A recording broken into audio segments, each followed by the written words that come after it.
જેમણે મને સત્સંગમાં સ્વીકાર્યો એના માટે હું ખૂબ ખૂબ આભારી છું. અત્યારે એમને યાદ કરીએ અને એમના આશીર્વાદ લઈ, બધા સંતોના આશીર્વાદ લઈને આપની આજની આ સભાની શરૂઆત આપણે કરીએ. અને પોરબંદર મારું વતન છે. ખૂબ બધા અહીંયા સગા સ્નેહીઓ બધા અહીંયા છે.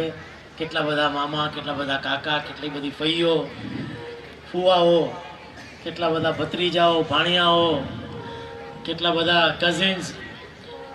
ખૂબ મોટી જ્ઞાતિ અમારે અહીંયા છે. બાપુજીના સાઈડના, બાની સાઈડના, મારા પત્નીની સાઈડના.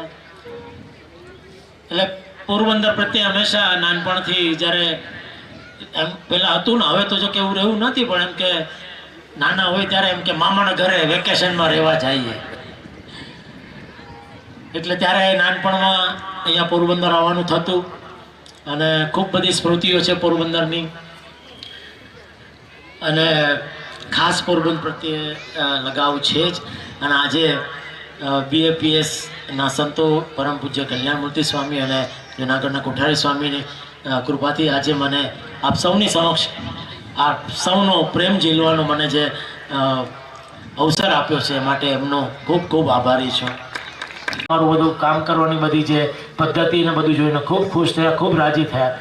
અને આપ સૌને જાણીને આનંદ થશે કે જ્યારે અમારા 2500 એપિસોડ પૂરા થયા ત્યારે અમને Guinness book of world record મળી ચૂક્યો છે કે હાઈએસ્ટ અને લોંગેસ્ટ રનિંગ કોમેડી આખી દુનિયામાં જો કોઈ હોય તો એ આ તારક મહેતા કા ઉલ્ટા ચશ્મા છે.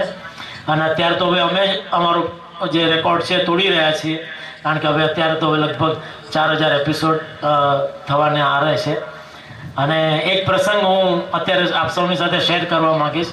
જ્યારે અમારા 1500 એપિસોડ થયા ત્યારે હું મુંબઈમાં દર રવિવારે BAPSને અમારે દાદર મંદિરમાં રવિ સભા દરેક મંદિરમાં હોય છે, એમ અમારે દાદરમાં પણ રવિ સભા થાય છે દર રવિવારે.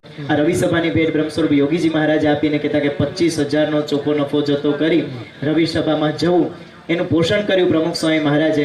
પોતાના જીવનની અંદર 7.5 લાખ પત્રો લખ્યા. એક જાહેર જીવનની અંદર કોઈ વ્યક્તિ ઉપાડે તો એવું જ થાય કે પ્રમુખ સ્વામી મહારાજ એમના જીવનમાં ખાલી પત્રો જ લખ્યા છે. હમણાં જેમ આપે કહ્યું કે અમારી ટીવી ચેનલનો રેકોર્ડ અમે જ તોડી રહ્યા છે, એમ પ્રમુખ સ્વામી મહારાજે જ્યારે 397 મંદિરો બાંધ્યા હતા ત્યારે ગિનિસ બુક ઓફ વર્લ્ડ રેકોર્ડે પ્રમુખ સ્વામી મહારાજને માસ્ટર બિલ્ડર કહ્યા હતા. પણ જ્યારે પ્રમુખ સ્વામી મહારાજ ધામમાં ગયા ત્યારે 1200 મંદિરો બાંધ્યા હતા. તો વિચાર કરીએ કે પ્રમુખ સ્વામી મહારાજે જ પોતાનો રેકોર્ડ તોડ્યો. 17,500 ગામોમાં સ્વામીએ વિચરણ કર્યું અને 2.5 લાખ ઘરોની અંદર પધરામણી કરી. પોતાનો સંપૂર્ણ દેહ લોકો માટે એમને ન્યોછાવર કરી નાખ્યો. સેવાની અંદર કચ્છ ભુજની અંદર ભૂકંપ આવ્યો, ઘણી બધી જગ્યાએ હોનારતો થઈ. એમની અંદર સ્વામીજીનું કાર્ય એ સૌ પ્રથમ લોકોને આંખે ઉડગીને વળગે એવું હતું. પરંતુ આ પ્રમુખ સ્વામી મહારાજનું સંપૂર્ણ જાહેર જીવન, એમાંથી એક પ્રસંગ આપને કયો ગમે છે? સૌથી એક પ્રસંગ જે મને જ્યારે મેં બુક વાંચી જેના ગુણે રીચા ગિરધાર, એમાંથી એક પ્રસંગ જે મને એકદમ સ્પર્શી ગયો કે જ્યારે પ્રમુખ પદે એમને જે નીમવામાં આવ્યા હતા અને એનું જે સમયો હતું, અને એમાં ગામે ગામથી બહુ બધા લોકો આવ્યા હતા. અને એમ કે ત્યાં બધાને જમણવારને બધું થયું હતું. પછી બપોરે બધા હરિભક્તો સંતો બધા વિશ્રામમાં હતા અને થોડાક વાસણો એમ કે એઠવાડને પડ્યું હતું. તો પરમ પૂજ્ય પ્રમુખ સ્વામી મહારાજે પોતે જાતે આટલી મોટી સંસ્થાના પ્રમુખ હોવા છતાં એ વાસણો ઉટકવા માંડ્યા. એક કોઈ સંતને અવાજ આવ્યો, ઊભા થયા ને જોયું તો કે અરે અરે બાપા તમે આ શું કરી રહ્યા છો? તો કે તું કે બીજા બધા આરામમાં છે, તારે મદદ કરવી તો ચૂપચાપ મદદ કરવા માંડ, બાકી તું કોઈને ઉઠાડતો નહીં, કોઈને કે બાકી આજે નાની એવી સંસ્થાના પ્રમુખ હોય તો પણ એ જાતે પોતે કંઈ કરે નહીં કે ભાઈ કાર્યકરો છે 10 કાર્યકરો છે ને ખાલી ઓર્ડર જ આપવાનો હોય ખુરશીમાં બેઠીને કે ભાઈ તું આમ કરી નાખજે, તું આમ કરી નાખજે, ન કરે તો પાછા એને મોટા અવાજે કંઈક બે વસ્તુ કે. આ તો આવડી મોટી સંસ્થાના આવા ગુરુ પદે એ જે આજે છે, તો એ ધારે તો ખાલી એમણે ખાલી કહેવાનું જ છે ને કે ભાઈ ઓલું જરાક સાફ સૂફ કરી નાખજો, પણ નહીં. અને હંમેશા બાપાએ પ્રેક્ટિસથી જ બધું આપણને શીખવાડ્યું છે કે કોઈ દિવસ એમણે માત્ર પ્રવચનો નથી કર્યા. અપુરમુનિ સ્વામીને રાજકોટમાં મળેલા અને ત્યારે અપુરમુનિ સ્વામી સાથે નટુ કાકાએ કહેલું કે સાહેબ સ્વામી અમારી જે ચેનલ ચાલે છે ને એ આપનો એક સાચો ભગત અમારી પાસે છે ને એના ભાડાના પ્રતાપે આ ચેનલ ચાલે છે એટલે આપના જ પ્રતાપથી આપની જે પ્રાર્થનાથી આ બધું જ કાર્યક્રમ એ સફળતાને ચૂમી રહ્યો છે. આ તો બધા સંતોની મહેનત છે, બધા સંતોની ભક્તિ છે.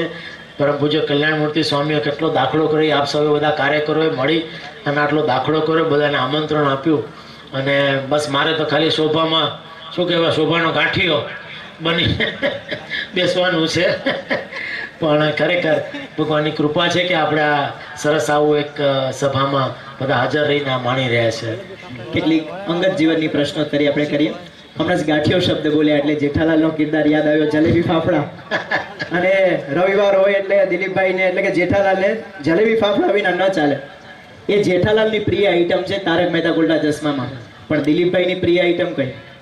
મારી પણ જલેબી ફાફડા જ છે. વાહ! ગુજરાતના હૃદયની અંદર જલેબી ફાફડા હોય ને હોય. રગની અંદર થેપલા અને રગની અંદર જલેબી ને ફાફડા એ ગુજરાતીની એક આદર્શ ઓળખાણ છે. સાહેબ બીજો એક પ્રશ્ન પૂછીએ કે અત્યારે છે ને ટીવી ચેનલના માધ્યમથી લોકો બધા જુએ, પ્રેરણાઓ પ્રાપ્ત કરે, પણ વાસ્તવિક જીવનમાં બહુ ઓછા લોકોને ખબર છે કે આ BAPS સંસ્થાના ચુસ્ત અનુયાયી છો. એમની પ્રશ્નોત્તરી આપણે આગળ કરીએ. રવિ સભા એટલે હું ખરેખર એમ કહું છું કે જ્યારે જેમ ફોરેનમાં તો લોકો હજારો ને લાખો ડોલર ખર્ચીને સાયકેટ્રિસ્ટ પાસે જતા હોય છે, કારણ કે મનની બધી વાતો, અમુક જે મૂંઝવણો હોય એ તમે ન કહી શકતા હોય ને તમને પ્રશ્નો અમુક મૂંઝવતા હોય અને ત્યારે ઓલા પૈસા લઈ તમારી વાત સાંભળીને તમને એનું કંઈક નિરાકરણ આપે. તો અહીંયા આપણને એ ફ્રીમાં મળે છે, દર રવિવારે મળે છે કે તમે દર રવિવારે તમે ત્યારે જાઓ તો એ તમારું જેમ આપણે રોજ નાહીએ છીએ અને આપણા બાહ્ય શરીરનું જેમ આપણે જેને કહેવાય ને કે સ્વચ્છ કરીએ છીએ, એમ અંતરમાં જ બી ઘણો બધો કચરો આપણે ભરેલો હોય છે. ઘણા બધા વિચારો, ઘણા બધા મંથનો બધા ચાલતા હોય છે. પણ જો દર રવિવારે તમે આ રવિ સભા ભરો ને અને પ્રવચન તમે સ્વામીના અલગ અલગ પ્રવચનો ચાલતા હો, એમાંથી કોઈ એક કે બે વાક્ય પણ જો તમને એવું સંભળાઈ જાય ને એને તમે જીવનમાં ઉતારો તો ખરેખર તમારા જીવનમાં, તમારા વિચારમાં, તમારા વર્તનમાં એટલો બધો ફરક આવી જાય. એ તો હું પર્સનલી અત્યારે હું અનુભવું છું કે જ્યારે સત્સંગમાં નહોતો ત્યારે જે બધા વિચારો અને બધા જે મનોમંથન બધા ચાલતા હોય અંદર અને બહુ અજંપો રહ્યા કરે, પણ સત્સંગમાં આવ્યાથી, રવિ સભા ભરવાથી અંદર એકદમ એમ શાંતિ થઈ ગઈ છે કે ભાઈ દાસના દુશ્મન હરી કેદી હોય નહીં, જે કરે તે સારું જ કરે.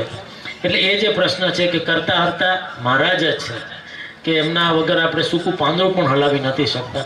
એ જે બાપાના અમુક વાક્યો છે કે સૌથી પહેલાં મેં એમનું એક બુક વાંચી હતી જ્યારે હું પહેલી વાર અક્ષર કીર્તન સ્વામીએ મને એમની બુક આપી હતી બાપા વિશે કે જેના ગુણે રીઝ્યા ગિરધારી. એટલે એ પહેલાં પ્રમુખ સ્વામી વિશે આપણે બધું સાંભળ્યું હતું, જાણતા હતા, પણ આ કેટલા મોટા મહાન સંત છે અને એમની જે વિચારો છે એ બુક જ્યારે વાંચીને ત્યારે મને ખબર પડી ને એમાં એમનું એક જે વાક્ય છે એ એટલું બધું મને સ્પર્શી ગયું કે બીજાના ભલામાં આપણું ભલું. કે આ એક વાક્ય ખરેખર તમે જો તમારા જીવનમાં ઉતારો તો જીવનમાં કોઈ દિવસ કોઈ તકલીફ કે દુઃખ આવે જ નહીં. કારણ કે લગભગ શું થતું હોય, આપણે બધા પોતાનો જ વિચાર કરતા હોય કે આમાં મારું શું, મારો શું ફાયદો છે, મને શું આમાં લાભ થવાનો છે. ત્યારે બાપા એ સાવ એ વાત જ કાઢી નાખી કે આપણે આપણું વિચારવાનું જ નથી, બીજાના ભલામાં આપણું, આપણે બીજાનું ભલું કરશો ઓટોમેટિક આપણું ભલું થશે. વાહ! હમણાં જ એક રવિ સભામાં એક વાક્ય, સોરી એક કહી દઉં કે ફરી આપણે પેલું કરતા હોઈએ છીએ, જાણતા હોઈએ, ઘણી વાર પછી શું થાય કે ભૂલાઈ જાય. તો હમણાં જે રવિ સભામાં જે પ્રવચન હતું એમાં એક વાક્ય સાંભળવા મળ્યું કે હઠ, માન અને ઈર્ષા આ ત્રણ વસ્તુ જો તમારા જીવનમાંથી નીકળી જાય તો તમારું જીવન ખરેખર સ્વર્ગ બની જાય. કે બધો જે પણ કજીઓ છે આ ત્રણ વસ્તુને લઈને છે કે હઠ, કે તમે હઠ કે ના હું આમ જ કરીશ, હું આમ જ, ના મને આમ જ જોઈએ, પછી તમે મૂકી દો કે ભાઈ ના ચાલશે, તમને આમ ફાવે છે, ઓકે હું મારી હઠ મૂકી દઉં. માન, લગભગ બધા પ્રશ્નો માન, મને ઓલાએ બોલાવ્યો નહીં, મને અહીંયા બેસવાનું કીધું નહીં, મને ખુરશી આપી નહીં, મને હું પાછળ બેસું, હું આટલો મોટો માણસ ને હું ચોથી રોમાં પાંચમી રોમાં બેસું, જો એ તમારામાંથી નીકળી જાય તો એ તમને પ્રશ્ન તમને, કારણ કે એ વિચાર આવે તો તમને એ તમારી અંદર એ બધા દુઃખ પ્રવર્તે. અને ઈર્ષા, કે હંમેશા માણસ દુઃખી થતો હોય છે બીજાનું જોઈને, કે ઓહો ઓલાએ મર્સિડીઝ લીધી, કે ઓલાએ એને એન્ડિયોર લીધી, મારી પાસે નથી, મારે હોવી જોઈએ, ને મારી પાસે ઓલી બાઈક હોવી જોઈએ, મારી પાસે આવું હોવું જોઈએ. એ તમે જો સરખામણી કરવા જાઓ, પણ ભગવાને બધાને પોતપોતાની રીતે એમને આપ્યું છે, તો તમારી પાસે છે એનું આપણે ભગવાનને જો આપણે થેન્ક યુ કહીને એનો સ્વીકાર કરીએ તો પછી પ્રશ્ન જ નથી થતો. બાકી આનો કોઈ અંત જ નથી. કારણ કે આપણે પહેલા સાયકલ ચલાવતા હતા, સાયકલમાંથી ભગવાનની કૃપાથી સ્કૂટર આવ્યું, સ્કૂટરમાંથી 4 પૈડાવાળી ગાડી આવી, ગાડીમાં પછી એમ થાય કે ના ના હજી આનાથી મોંઘી ગાડી લઈએ, પછી કે એનાથી મોંઘી, એનો તો કોઈ અંત જ નથી. એટલે એ જો આ 3 વસ્તુ જો નીકળી જાય આપણા જીવનમાં, તો જીવનમાં શાંતિ શાંતિ ને શાંતિ જ છે.